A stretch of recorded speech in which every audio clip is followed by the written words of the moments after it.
ایک وقت کی بات ہے، عرب کے ایک چھوٹے سے گاؤں میں ایک غریب آدمی رہتا تھا جس کا نام تھا عامر۔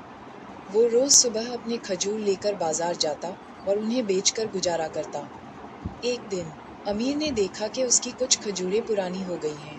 اس نے سوچا، کیا میں انہیں تازی کھجوروں کے ساتھ ملا دوں؟ شاید کسی کو پتہ نہ چلے۔ لیکن فوراً اس کے ذہن میں رسول اللہ کا فرمان یاد آیا، جو ہم نے دھوکہ دے وہ ہم میں سے نہیں۔ عامر نے خود سے وعدہ کیا، میں کبھی جھوٹ کا سہارا نہیں لوں گا۔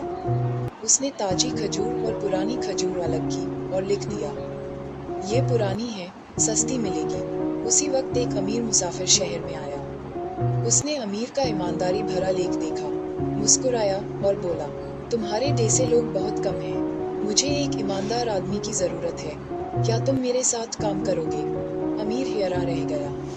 مسافر نے اس کی تمام کھجوریں خرید لیں اور اسے اپنی تجارت کے کام میں مدد کرنے کو کہا۔ عامر کی زندگی بدل گئی۔ اللہ نے اس کی سچی کا ایسا انعام دیا جو اس نے سوچا بھی نہیں تھا۔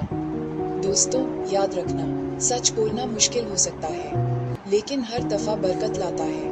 رسول اللہ نے فرمایا، ایمانداری ایک امانت ہے۔ تو چلو، آج سے ہم بھی وعدہ کریں کہ ہمیشہ سچ بولیں گے۔ ہاں، کہانی آپ کو اچھی لگی تو میرے چینل کو سبسکرائب کریں، لائک کریں اور شیئر